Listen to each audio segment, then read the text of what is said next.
현재 한중일은 급속도로 그 외교적 정세가 변하며 지금까지와는 다른 모습을 연출하고 있습니다. 가장 큰 원인으로는 한중일 간의 문제라기보다는 미국 바이든 정부가 들어서고 각 국가 간 외교 관계가 급격하게 변화된 것이 그 이유라고 전해집니다. 그런데 이 와중에 일본 외무장관이 뜬금없이 한국과 중국, 일본 이 세 나라 중에 한국만 똑바로 하면 된다는 취지의 발언을 해서 논란이 되고 있습니다. 일본 외무장관격인 모테기 외무상의 한국에 관한 발언이 어떤 의미가 있는지 살펴보도록 하겠습니다. 그리고 일각에서는 모테기 외무상의 말과는 정반대로 일본이 미국의 대가를 치를 수 있다는 의견도 제기되었는데, 현재 일본 정부가 한국에 어떤 망언을 했으며 미국은 일본에 왜 회의적인지도 보겠습니다. 우선 최근 일본에서 한국에 보이는 태도는 지금까지도 그랬지만 더욱더 하대하는 느낌이 들고 있습니다. 한중일에 대한 모테기 외무상 발언 이전에 일본의 다른 장관도 최근 발언에서 한국 입장은 아랑곳하지도 않습니다. 그 역시 한국만 잘하면 된다는 식이었는데요. 예를 들어 후쿠시마 오염수를 방출하는 데 있어서 유독 한국만 반대를 하고 있다는 식으로 말합니다.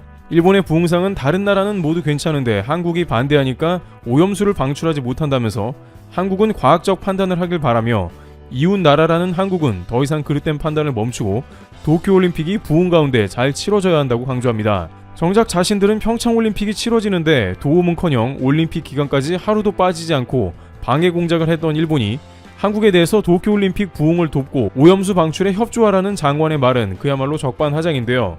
그런데 이 방출수 문제를 논하고 있는 일본의 어부들도 일본의 장관들과 똑같이 한국을 막무가내로 대합니다. 일본의 어부들은 일본 정부에서 올림픽 이전에 후쿠시마 오염수를 방출하겠다는 의논을 하겠다는 발표를 하자 분통을 터뜨리면서 방출수를 내보내면 안 된다, 한국의 수산물을 수출할 수 없게 되어버린다 라면서 느닷없이 수산물 한국 수출을 언급하고 있습니다. 일본에서 멍게 같은 해산물은 거의 100% 한국으로 수출되는데 최근 한국에서 수입을 해가지 않아 해당 지역의 어부들의 큰 수입원이 줄었다고 오염수를 방출하지 말라는 것입니다. 하지만 한국 입장에서는 애초에 후쿠시마 지역의 수산물을 수입할 생각이 없고 WTO에서도 승소했습니다. 이러한 일본 어부들의 발언은 일본 내에서조차 외면받는 후쿠시마 수산물을 한국에서 처리해준다는 생각이 기본적으로 베이스에 깔려있는 것이라고 추측됩니다. 고노다로 외무상도 그런 말을 한 과거가 있습니다. 그러나 한국 대중들은 현재 부산항을 통해 한국에 들어오는 일본의 화로차들도 전면 금지를 원하고 있습니다. 하지만 이렇게 수산물 수입 논란은 한일 간의 문제이지만 일본은 최근 한국 문제를 아시아 태평양으로 확대합니다. 일본은 지난 3월에 미국, 호주, 인도 등과 함께 쿼드 협력체를 구성했는데 일부 일본 언론은 이 가운데 한국을 질타했습니다. 일본의 데일리 온라인은 동북아 지역 인접 국가들이 중국을 견제하기 위해서 다들 힘을 합치는 상황에 한국은 블루 진영, 즉 미국과 민주 서방 진영에 있는 게 아니고 붉게 물들어 방해하고 있다는 논리를 펴니다. 매체는 한국은 박쥐와 같이 미국과 중국의 줄타기를 하면서 이리 붙었다 저리 붙었다가 한다고 설명하면서 한국의 외교가 저런 식으로 가다가는 결국에는 파국을 맞게 된다는 취지의 설명을 곁들이기도 했습니다. 아사히 신문도 한국이 미국과 중국 사이에서 적당히 밸런스를 취하는 외교적 행보를 보이고 있는데 중국이 그런 전략을 취하는 한국의 외교 노선을 반기고 있다고 전했습니다. 이 신문은 중국이 자국을 겨냥한 포위망 전략을 펴는 미국 외의 국가와 관계 개선을 모색해왔지만 홍콩이나 영토 문제 등으로 유럽 국가 및 일본과도 관계가 악화했다며 그런 상황에서 다른 입장을 보이는 한국의 존재는 귀중할 수밖에 없다고 강조했습니다. 그러면서 일본보다는 한국에 먼저 시진핑 국가주석이 방문할 가능성이 크다고 전했습니다. 확실히 일본보다는 한국이 친중에 가깝다는 보도가 계속 나가고 있습니다. 하지만 한국이나 일본 모두 현재 상황에서는 경제적인 문제가 깊이 얽혀있기 때문에 중국을 정면 상대하기가 부담스러워 동일하게 적절한 외교 노선을 찾고 있는 상황이면서 한국 외교가 문제라는 언급을 지속적으로 하는 것이죠. 니케이는 문재인 정부가 당분간 미중 양쪽을 바라보는 외교를 계속할 것이라면서 미국이 어디까지 허용할지가 동북아 정세를 좌우하는 요소가 될 것으로 예상하기도 했습니다. 이와 같이 일본 정부를 비롯해서 언론들은 하나같이 한국이 동북아 정세를 망치고 있다는 보도를 합니다. 하지만 외교가에서는 정작 문제를 일으키는 것은 한국이 아니고 일본이라고 지적하고 있습니다. 한국과 비슷한 포지션의 일본은 미국의 눈총을 피하려고 한국에만 잘못을 전가하고 있다는 것입니다. 바로 최근 모테기 외무상은 일본 유신회의 중의원과 질답 가운데 한국에 책임을 돌리는 장면이 그것입니다. 교도통신에 따르면 모테기 도시미스 외무상은 중의원 외무위원회에 출석해 한중일 정상회담에 대해 의장국이 조율해 개최할 수 있는 환경을 만드는 것이 매우 중요하다고 밝혔습니다. 한중일 정상회담 의장국인 한국은 지난해 서울에서 회담을 열기 위해 노력했지만 일본이 협조하지 않아 성사되지 않았습니다. 일본 정부가 공개적으로 밝힌 적은 없지만 징용 배상 소송 등과 관련해 일본이 수용할 수 있는 해법을 한국이 제시하지 않으면 한중일 정상회담에 참석할 수 없다는 게 일본의 입장이라고 현지 언론들은 일제히 보도한 바 있습니다. 교도통신은 이날도 모태기 외무상의 발언을 보도하면서 일본 정부는 전 징용공 문제 등에서 수용 가능한 조치가 강구되지 않는 한 한중일 정상회담에 참석할 수 없다는 입장이라고 전했습니다. 한일 양자 간 역사 문제로 한중일 다자 정상회담을 사실상 보이콧한 것은 일본인데도 마치 한국 측의 노력이 부족해 성사되지 않은 것처럼 발언한 것은 이치에 맞지 않는다는 지적도 나옵니다. 그렇다면 일본 장관은 왜 이런 행동을 하는지 궁금한데요. 이와 관련 교도통신은 징용 문제 등과 관련해 한국 측의 대응을 재촉하는 행태라고 모태기 외무상의 발언을 해석했습니다. 이것은 결국 한국을 다시 한번 하대하고 있는 것인데요. 그러한 태도는 최근 자민당 고위급 의원들이 한국 머리 위에 올라앉아 보여주고 있는 태도인 어디 한번 한국이 어떤 해결책을 내오는가 보고 마음에 들지 않으면 절대 상대해주지 말자며 내세우는 비한 3원칙을 여전히 고수하고 있다는 점입니다. 일본 자민당 의원들은 한국을 돕지도 말고 가르치지 않고 관여하지 않는다라는 비한 3원칙으로 응대하자고 지난 2월 합의를 봤습니다.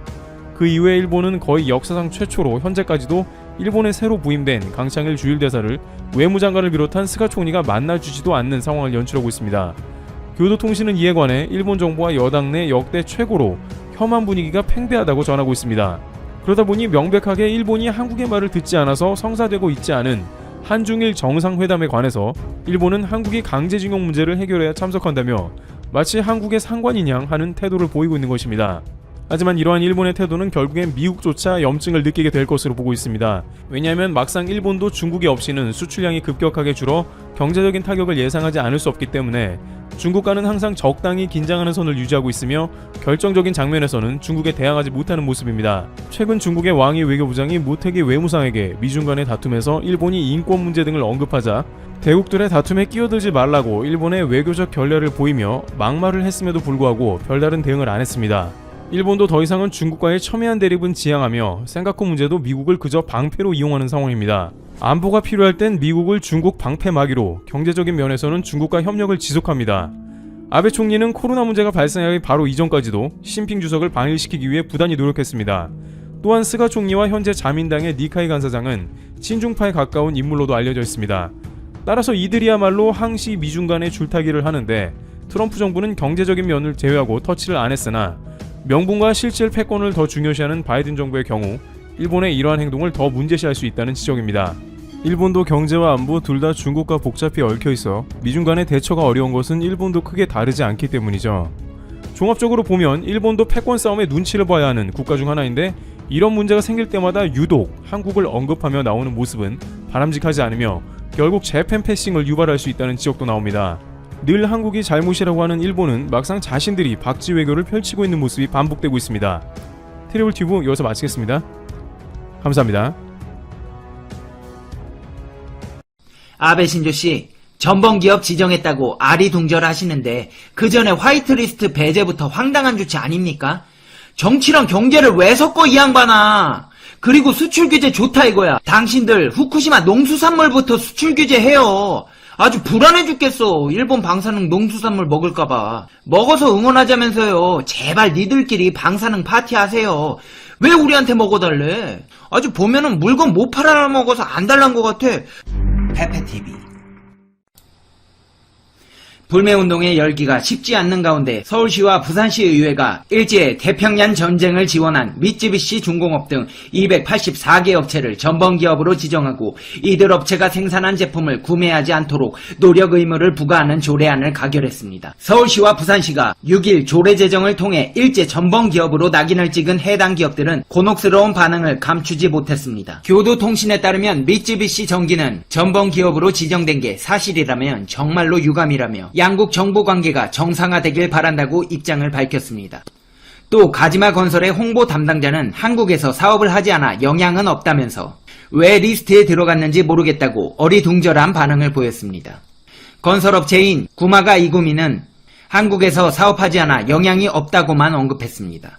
이름이 공개되지 않은 한 화학업체 담당자는 많은 한국 기업과 거래하는데 어떻게 이런 사태가 벌어졌는지 할 말이 없다고 말했습니다. 징용 피해자에게 위자료를 배상하라는 대법원의 판결을 이행하지 않아 한국 내 자산을 압류당한 미쯔비시 중공업은 노코멘트라고 말했습니다. 교도통신은 한국에서 일본 제품 불매운동이 벌어지고 있는 상황에서 지자체 차원의 일본 제품 배척 움직임까지 확산하면 일본 기업이 받는 영향이 한층 심각해질 우려가 있다고 전망했습니다. 주장했습니다. 이와 관련해서 일본의 정부 대변인인 스가 요시히데 관방장관은 이날 오후 기자회견에서 불합리한 주장에 따른 부당한 비난이자 경제적 불이익을 주는 내용이라며 매우 유감스럽다고 반발했습니다. 이어 세계무역기구 협정을 비롯해 국제사회 규정에 어긋나지 않는지를 포함해 한국 측에 우려를 전달했다라며 향후 움직임을 주시해가며 적절히 대응할 것이라고 덧붙였습니다. 6일 서울시의회는 본회의를 열어 서울시와 산하기관들이 일제강제징용과 관련된 일본의 전범기업 제품을 구매하지 않도록 하는 서울특별시 일본 전범기업 제품 공공구매 제한에 관한 조례안을 만장일치로 통과시켰습니다. 조례안의 전범기업 284개에는 미쯔비시, 미쓰이, 스미토모, 히타치 등 일본의 주요 기업들이 대거 포함되어 있습니다. 앞서 부산시 의회에서도 이들 전범기업의 제품을 구매하지 않도록 하는 것을 의무로 정하는 조례안을 가결했습니다. 또한 기존에 사용하고 있는 제품은 전범기업의 제품이라고 적힌 스티커를 부착하도록 했습니다. 또한 NHK는 부산시 의회가 역사적 기념물을 도심에 설치할 수 있도록 한 조례안을 가결한 것에 대해 부산의 일본 총영사관 앞에 일제강제징용 피해 노동자상 설치 추진과 관련이 있다고 우려했습니다. 참 걱정도 팔자다. 남의 나라 기념물 설치까지 관여하네요. 한편 6일 일본 정부는 한국 측이 국제원자력기구에 후쿠시마 원전 오염수 처리 문제에 대해 우려를 전달한 것에 대해서도 항의했습니다. 앞서 과학기술정보통신부는 후쿠시마 원전 오염수를 해양에 방류할 경우 환경에 미칠 영향을 우려하며 이를 위해 당사국인 일본과 국제사회에 적극적인 노력을 촉구하는 서한을 국제원자력기구에 전달했습니다. 이에 대해 일본 외무성은 도쿄의 주일 한국 대사관 측에 전화를 걸어 한국 정부의 주장은 과학적 근거에 기초하지 않은 것으로 극히 유감이라며 소문에 의한 피해를 야기할 수 있다고 반발했습니다. 고노다로 외무상, 과학적 근거가 없는 걱정이라면 일본 외무성 직원들 싹 다 모아다 후쿠시마 원전 오염수 원샷 드링킹 하시길 바라겠습니다. 한편 일제강점기 강제동원 문제의 책임은 일본 기업과 정부에 있다. 적반하장하는 아베 정권을 용서해서는 안 된다는 주장이 일본 내에서 들고 일어나고 있습니다. 이 발언은 강제동원 피해자를 지원하는 일본 시민단체 소속 일본인의 발언입니다. 한국을 방문한 일본 시민단체 호쿠리쿠 연락회 나카가와 미유키 사무국장은 강제동원에 대한 일본 아베 정권과 전범기업의 사죄와 배상을 촉구하며 이렇게 말했습니다. 강제동원 문제는 한일 관계의 문제가 아닙니다. 이것은 일본 내부의 문제입니다. 일본이 한국을 침략해 식민지 지배를 했다는 사실을 인정하지 않고 사죄하지 않아서 발생한 문제입니다. 한국 대법원은 강제동원 피해자의 승소를 판결했습니다. 일본이 판결을 이행해야 되는데 그렇게 하지 않고 있습니다. 전범기업인 후지코시는 쓰레기입니다. 하루빨리 배상금을 지불해야 합니다. 라고 주장했습니다. 일본 시민단체 나카가와 사무국장은 아베 정권은 한국 대법원의 판결에 대해 이행하지 말라, 뒤집어라 라고 한국 정부를 압박하며 남의 나라 사법부의 판결에 개입하고 있다면서 상권 분립된 남의 나라 판결에 개입하고 국가도 아니라고 욕하는 것은 말도 안 되는 행위다. 한일 관계 위기는 아베 자신이 초래한 것이라고 규탄했습니다.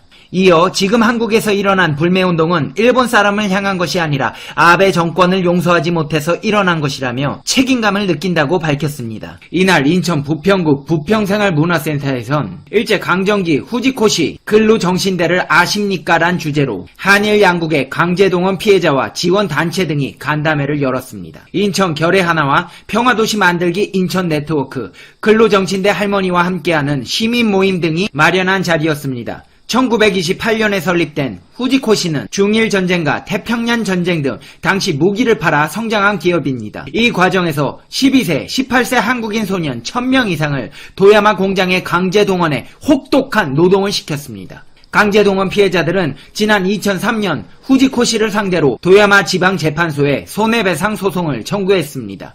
하지만 도야마 지방재판소는 한일 청구권 협정으로 개인 청구권은 포기됐다라고 원고 패소 판결했으며 2011년 한국의 대법원격에 해당하는 일본 최고재판소도 상고를 기각했습니다. 그러나 2012년 한국 대법원이 신일본 제철 강제동원 피해자들이 제기한 손해배상 소송에 대해 개인 청구권이 소멸됐다고 볼 수는 없다라는 판결을 내리면서 후지코시 강제동원 피해자들도 국내 법원에 소송을 제기했습니다. 지난 1월 서울고법은 후지코시는 근로정신대 피해자 1인당 1억 원씩을 지급하라는 1심 판결을 유지 강제동원 피해자들의 손을 들어줬습니다. 근로정신대 할머니와 함께하는 시민 모임에 따르면 강제동원 피해자들은 한국 내 후지코시 자산에 대한 강제 처분 절차에 들어갔습니다. 한편 일본 시민단체 나카가와 사무국장은 자국에서 강제동원